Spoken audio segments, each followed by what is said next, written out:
Since I last spoke to you, the situation on the ground in Palestine has deteriorated rapidly. At the end of the summer, Israel took the decision to prevent Palestinians from worshipping in Jerusalem.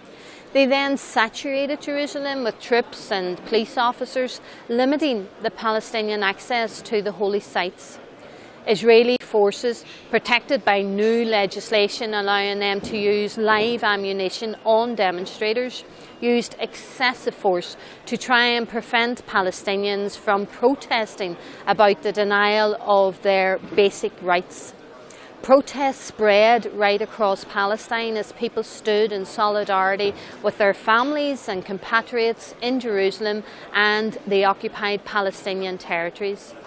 Israel reacted as it always has done, with extremely excessive force and with a complete lack of regard for Palestinian life.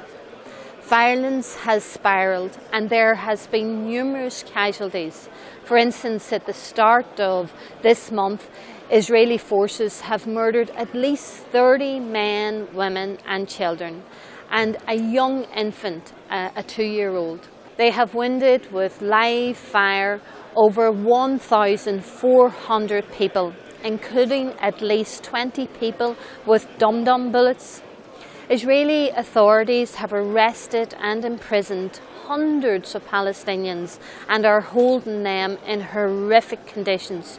On top of these serious, alarming developments, the International Quartet on the Middle East, comprised of the EU, Russia, the UN and Britain and the USA, have bowed to the Israeli pressure and cancelled its October meeting.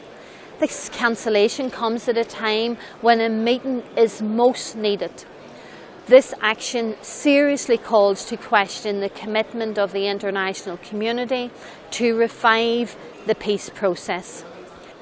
Representatives of the State of Palestine have repeatedly called for Palestine to be placed under the international protection of the UN Security Council. So as chair of the European Delegation for Relations with Palestine, I have written to all EU foreign ministers asking them to support this initiative.